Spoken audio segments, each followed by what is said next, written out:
எல்லாருக்கும் வணக்கம். ஒரு செம்ம வேகமான விறுவிறுப்பான புதுவிதமான ஸ்போர்ட்ஸ் அனுபவத்துக்கு நீங்க தயாரா? வாங்க, உலக ஸ்கேட் பால் அப்படிங்கிற இந்த அட்டகாசமான விளையாட்டை பத்தி நாம இப்ப முழுசா தெரிஞ்சுக்கலாம். சரி, முதல்ல ஸ்கேட் பால்னா என்னன்னு பாத்திரலாம். இது ரோலர் ஸ்கேட்ஸ்ல விளையாடுற ஒரு மாடர்ன் டீம் ஸ்போர்ட். அதாவது சக்கரங்கள்ல நின்னுட்டு அதிவேகமா பந்த பாஸ் பண்ணி சூப்பரா ஷூட் பண்ணி கோல் அடிக்கணும். இது வெறும் விளையாட்டுல ஒரு புதுவிதமான அட்ரினலின் ரஷ். சரி, இந்த விளையாட்டை நாம ஏன் பார்க்கணும்? சும்மா யோசிச்சு பாருங்களேன். ஹாக்கியோட வேகத்தையும் பாஸ்கெட் பாலோட பந்து கையாளும் திறனையும் ஸ்கேட்டிங்கோட வளைஞ்சு நெளிஞ்சு போற அந்த ஸ்டைலையும் ஒன்னா சேர்த்தா எப்படி இருக்கும்? அதுதான் இந்த ஸ்கேட் பால். ஓகே, இப்போ ஆட்டம் நடக்கிற களத்துக்குள்ள போலாம். அங்க இருக்கிற வீரர்கள், அவங்க உபகரணங்கள், இதையெல்லாம் பத்தி பார்க்கலாம். இந்த விளையாட்டோட அடிப்படை அமைப்பு புரிஞ்சுக்கிறது ரொம்ப முக்கியம். ஒவ்வொரு டீம்லயும் 6 பேர் கிரவுண்ட்ல இருப்பாங்க. இதுல 5 பேர் அவுட்ஃபீல்ட் பிளேயர்ஸ், ஒருத்தர் கோல் கீப்பர். இதனால ஆட்டம் ரொம்ப வேகமா இருக்கும். பிளேயர்ஸ் மூவ் பண்றதுக்கும் நிறைய இடம் கிடைக்கும். சொல்லப்போனா அவங்க தனிப்பட்ட திறமைகளை காட்டுறதுக்கு இது ஒரு சூப்பரான வாய்ப்பு. பிளேயர்ஸ் எல்லாரும் அவங்க டீமை குறிக்கிற மாதிரி ஒரே யூனிஃபார்ம் போடுவாங்க. ஆனா இந்த ஸ்லைட்ல அதை விட ஒரு சுவாரஸ்யமான விஷயம் இருக்கு. அது என்னன்னா, அவங்க போடுற கட்டாய பாதுகாப்பு உபகரணங்கள் தான். ஹெல்மெட், முழங்கால், முழங்கை பேட்ஸ், அப்புறம் முக்கியமான ஸ்கேட்ஸ். பாதுகாப்புக்கு தான் முதல் இடம். இந்த ஆட்டத்தோட ஒரே குறிக்கோள் பந்த இந்த வலைக்குள்ள தள்ளுறதுதான். ஆட்டத்தோட வேகத்தையும் சில சமயம் நடக்கிற மோதல்களையும் தாங்குற மாதிரி இந்த கோல் போஸ்ட தரையில நல்லா சக்கமா பொருத்திருக்கணும். அது ரொம்ப முக்கியம். இப்போ நாம ஒரு முக்கியமான பகுதிக்கு வரோம். அதுதான் தடுக்கப்பட்ட பகுதி, அதாவது ஃபார்பிடன் ஜோன். இந்த சின்ன area attacking team, defending team 2 பேருக்குமே ஆட்டத்தோட போக்கையே மாத்தக்கூடிய சக்தி வாய்ந்தது. இதுதான் ஸ்கேட் பாலோட வியூக மையம்னே சொல்லலாம். இதுதான் ஆட்டத்தோட டென்ஷனை சூப்பரா காட்டுது பாருங்க. கோல் அடிக்கிறவங்க கோல் போடுறதுக்காக அந்த ஏரியாவுக்கு வெளியே நிக்கணும். தடுக்கிறவங்க ஒரு பெரிய பெனால்டி ஷாட்டை கொடுத்துடக்கூடாதுங்கிறதுக்காக வெளியே நிக்கணும். ஒரு சின்ன தப்பு நடந்தா கூட மொத்த ஆட்டமும் தலைகீழா மாறிடும்.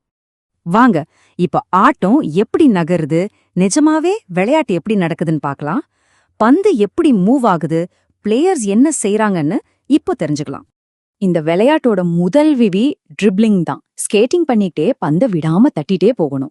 ஒரே இடத்துல நிக்கும்போது 3 செகண்டுக்கு மேல பந்த கையில வச்சுக்க முடியாது. ட்ரிப்ளிங் பண்ணாம 3 மீட்டருக்கு மேல நகரவும் முடியாது. பயங்கரமான வேகம் தேவைப்படுற ஒரு விஷயம் இது.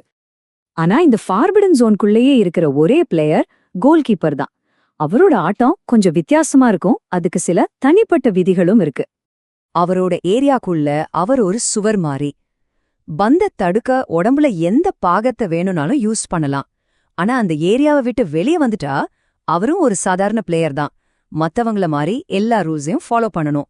இதனால கோல் கீப்பர் ஒரு பக்கம் பலமான அரணாவும் இன்னொரு பக்கம் ஒரு பலவீனமாகவும் மாறுறாரு. இவ்ளோ வேகமும் ஆக்ஷனும் இருக்கிற ஒரு விளையாட்டுல விதிகள் மீறப்பட வாய்ப்பு இருக்குதானே? அப்படி நடந்தா அடுத்து என்ன ஆகும்?